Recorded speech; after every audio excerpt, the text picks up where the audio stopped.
काशी लाल जोड़े में अभय के नाम का सिंदूर लगाए मंगलसूत्र पहने बैठी थी। उसे जैसे कोई होश नहीं था। उसकी आंखों के सामने बार बार सारे दृश्य आ जा रहे थे।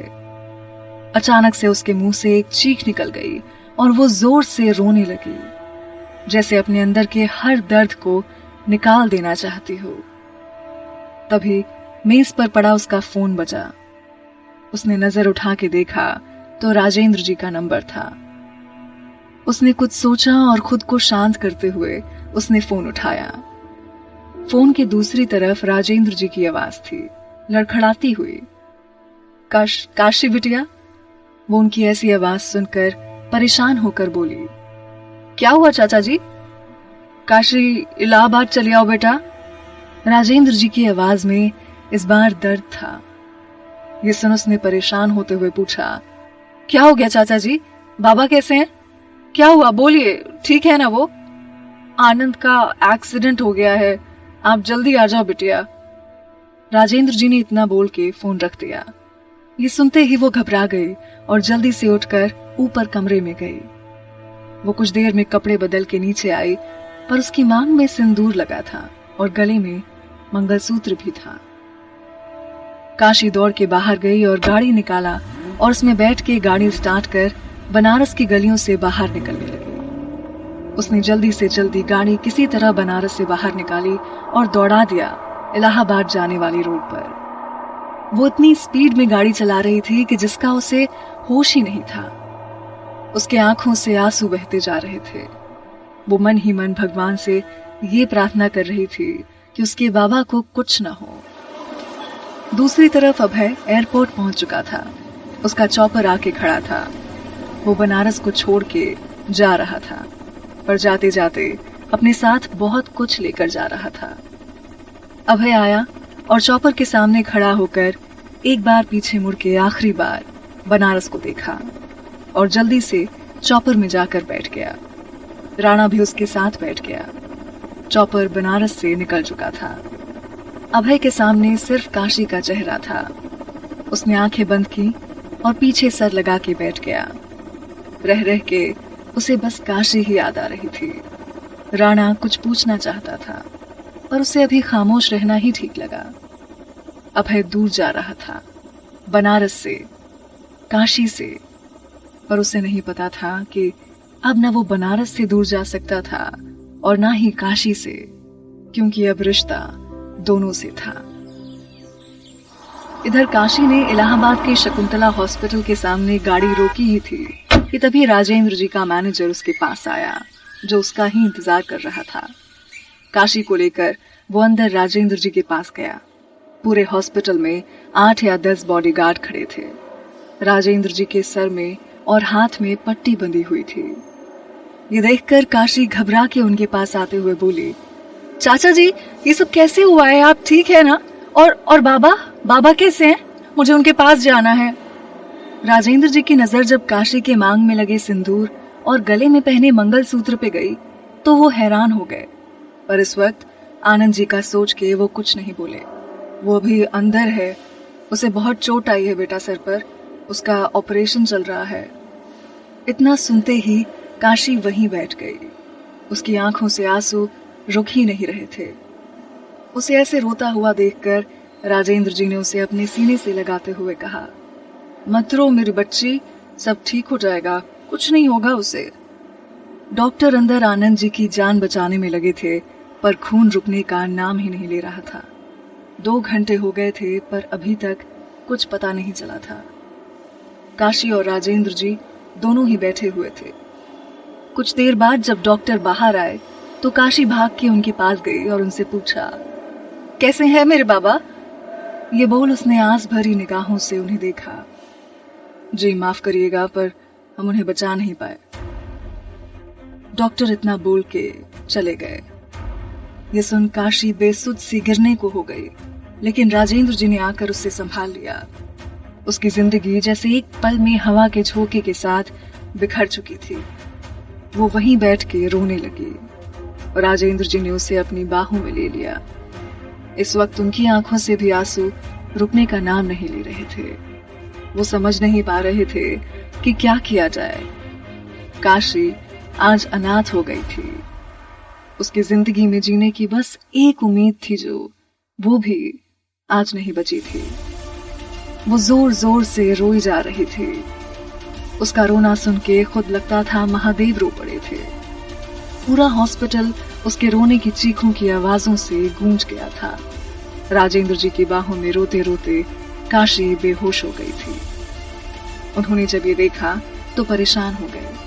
उसे उठाया और पास के एक कमरे में ले जाकर बिस्तर पर लेटा दिया। राजेंद्र जी ने जल्दी से डॉक्टर को बुलाया। जब कुछ देर में डॉक्टर आए तो उन्होंने काशी को चेक कर कहा, कुछ नहीं, बस शॉक की वजह से बेहोश हो गई है। ये बोलकर उसने एक इंजेक्शन दिया उसे और उसका बीपी नाप के चले गए। राजेंद्र जी बाहर आए और वहीं रखी हुई बेंच पर बैठ गए। क्यों चला गया तू? अरे इस फूल सी बच्ची के बारे में तो सोचा होता। कैसे जिएगी ये? कैसे संभाल पाऊंगा मैं इस बच्ची को अकेले? राजेंद्र जी ये कहकर अपना मुंह अपने हाथों में छुपाकर रो पड़े। कुछ देर बाद नर्स एक पेपर लेकर आई। सर, इस पेपर पर साइन कर दीजिए ताकि हम आनंद जी का मृतक शरीर आपको दे सकें। ये बोलकर उसने पेपर उन्हें दे दिया। राजेंद्र जी पेपर लेकर उस पे साइन कर उसे वापस कर दिए। नर्स पेपर लेकर वहां से चली गई। राजेंद्र जी को जब वापस से काशी का ख्याल आया तो उन्होंने सोचा कि अब कैसे उसे संभालना है। वो काशी के पास गए, उसे देखा। उसकी मांग का सिंदूर, उसके गले का मंगलसूत्र देखकर वो बोले, कुछ तो हुआ है आपके साथ काशी बिटिया। ये सिंदूर, ये मंगलसूत्र कैसे और क्यों? पर उससे पहले आप ठीक हो जाएं, हमें और कुछ नहीं चाहिए। बाकी जो आप बोलेंगी वो होगा। आखिर सच्चाई क्या है इस सिंदूर की, वो आप ही बता सकती हैं। कुछ देर बाद काशी को होश आया। राजेंद्र जी उसके पास बैठे हुए थे। वो उठते के साथ ही अपने बाबा के बारे में पूछने लगी। राजेंद्र जी ने उसे संभाला और आनंद जी के मृतक शरीर के पास ले आए। काशी आनंद जी के शरीर को देख चीख कर रो पड़ी। राजेंद्र जी किसी तरह उसे शांत कराते हुए बोले, बेटा, आनंद के शरीर को बनारस लेके चलना है।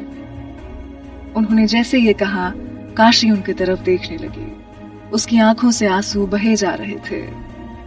आनंद जी के मृतक शरीर के साथ वो लोग बनारस के लिए रवाना हुए। काशी बस अपनी आगे की जिंदगी के बारे में सोचे जा रही थी और राजेंद्र जी उसे लेकर घबरा रहे थे। रात के करीब 12 बजे तक वो सब मणिकर्णिका घाट पहुंचे, जहां इस वक्त बहुत सारी चिताएं पहले से जल रही थी। मणिकर्णिका घाट आज भी अहर्निश यहाँ दाह संस्कार होते हैं। यहाँ पर संस्कार की अग्नि कभी नहीं बुझती है। यहाँ सुबह से शाम तक चिता की अग्नि जलती रहती है। रात के वक्त भी चिता की अग्नि की रोशनी से ही ये सारा घाट रोशन रहता है। नजदीक में बनारस की आद्य शक्ति पीठ विशालाक्षी जी का मंदिर विराजमान है। एक मान्यता के अनुसार स्वयं यहाँ आने वाले मृत शरीर के कानों में तारक मंत्र का उपदेश देते हैं एवं मोक्ष प्रदान करते हैं। इस वक्त काशी मणिकर्णिका घाट पर दूर खड़ी चिताओं को जलते हुए देख रही थी। राजेंद्र जी गए और एक पंडित जी से बात कर आनंद जी का दाह संस्कार किया जाने लगा। उन्हें चिता पर लिटाया गया। लकड़ियां उनके ऊपर रखी गईं। पंडित जी ने चिता में अग्नि देने के लिए किसी को बुलाया तो राजेंद्र जी काशी के पास गए और उसका हाथ पकड़ के ले आए। ये देखकर पंडित जी ने कहा, पर लड़कियां अग्नि नहीं देती हैं। उनके ऐसा कहने पर राजेंद्र जी ने उनसे कहा, यह आनंद जी के लिए बेटे से बढ़कर हैं और अग्नि यही देंगी। इतना कह के उन्होंने काशी का हाथ पकड़ा और उसके हाथों में जलती हुई एक लकड़ी दी और चिता को उससे जलवाया। जैसे आनंद जी की चिता को अग्नि ने छुआ, वैसे ही काशी राजेंद्र जी से लिपट के रो पड़ी।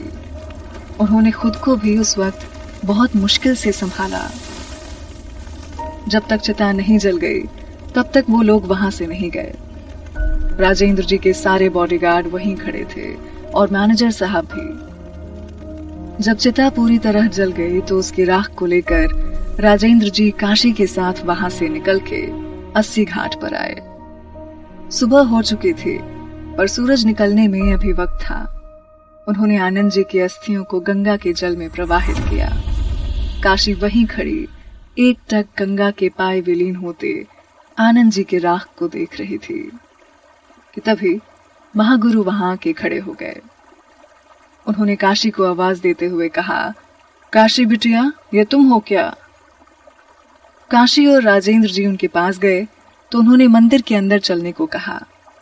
वो दोनों ही गुरुजी के पीछे चल पड़े।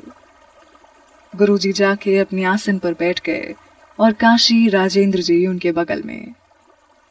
महागुरु ने काशी को शांत भाव से देखा और उससे कहा, काशी, किस दुविधा में हो मेरी बच्ची? इंसान की मृत्यु को कोई नहीं टाल सकता, वो विधि का विधान है काशी। और एक बात, इस मांग के सिंदूर को कभी मत हटने देना मेरी बच्ची, क्योंकि अब तेरी किस्मत से उसकी किस्मत जुड़ गई है। जिंदगी में बहुत उतार चढ़ाव आएंगे, पर हमें पता है कि हमारी काशी बहुत बहादुर है और वो सब ठीक करेगी। गुरुजी के कहने पर काशी उन्हें बस देखे जा रही थी। उसके मन में बहुत से सवाल थे, पर गुरुजी के ऐसे कहने पर वो खुद को शांत कर चुकी थी और कुछ चीजों को वक्त को सौंप चुकी थी। काशी कुछ देर वहीं बैठी रही, आंखें बंद करके। राजेंद्र जी को लेकर गुरुजी मंदिर की सीढ़ियों पर आ गए। राजेंद्र, काशी की जिम्मेदारी अब आपकी है। बस ये समझ लीजिए कि उसके एक पिता का हाथ छूटा है तो दूसरे पिता के साए में आज वो आई है। आपको अब काशी का पिता बनके उसे संभालना होगा और उससे उसकी शादी के बारे में कुछ मत पूछना। जब वो बताए तो सुन लेना। बस इतना जान लो, इसके आगे का सफर कठिन होगा, पर कुछ वक्त बाद सब ठीक होगा। इसे इसका हक खुद वो देगा, क्योंकि वो जहां होगा तड़प रहा होगा। काशी को अब अपने साथ यहां से ले जाओ और एक नई जिंदगी दो। गुरुजी के कहने पर राजेंद्र जी काशी के पास आए और उससे बोले, चलो काशी। उनकी बात सुन काशी उठी और गुरुजी के चरण छू वहां से राजेंद्र जी के साथ निकल गई। जाते हुए काशी आके घाट पर खड़ी हुई। उसे ऐसे घाट पर खड़ा हुआ देखकर राजेंद्र जी ने उससे कहा, काशी, आप हमारे साथ इंदौर चल रही हैं। अब आप हमारे साथ रहेंगी। ना मत कहना मेरी बच्ची, आपको मेरे दोस्त की कसम। ये सुन उसने बस हाँ में सर हिला दिया। वैसे भी अब उसका बनारस में रहने का कोई मतलब नहीं था। कौन था उसका यहाँ पर? उसने राजेंद्र जी के साथ जाना ही सही समझा। काशी आंखों में आंसू लिए खड़ी थी। आज वो आखिरी बार बनारस की सुबह देख रही थी। काशी ने जाने से पहले शालिनी को मैसेज करके सब बता दिया था। फिर राजेंद्र जी उसे लेकर एयरपोर्ट पहुंचे। वहां उनका खुद का प्लेन खड़ा था। वो सबके साथ बैठे और बनारस से निकल गए। काशी बनारस को छोड़ चुकी थी।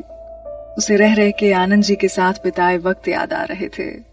काशी वो जगह छोड़ के जा रही थी जहां वो पैदा हुई, जहां बड़ी हुई, जहां की हवाओं में भी उसकी आवाजें गूंजी हुई थी। आज वो वहां से दूर जा रही थी। दूसरी तरफ अभय अपने महल पहुंच चुका था। जब से वो बनारस से आया था उसे वहां अच्छा नहीं लग रहा था। वो बेचैन था। उसे समझ नहीं आ रहा था कि ये सब क्यों है। उसे रह रह के काशी की याद आ रही थी। उसने फोन उठाया और किसी को फोन किया।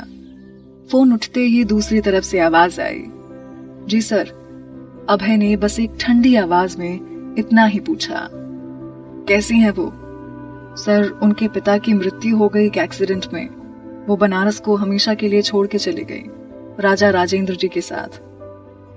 राजा सा के साथ? तुम इंदौर जाओ और देखो, शायद महल में ही होंगे। ये कहकर अभय ने फोन रख दिया। वो अपने कमरे में बनी बड़ी सी बालकनी में आके खड़ा हो गया। उसकी आंखें नम थीं। उसने फोन लिया और लंदन जाने के लिए टिकट बुक करा ली।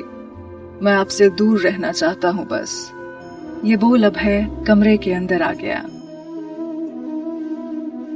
यहाँ बस इतना ही। आगे की कहानी जानने के लिए सब्सक्राइब करें पॉकेट एफएम चैनल को और बेल आइकन क्लिक करके अगले एपिसोड का नोटिफिकेशन पाएं।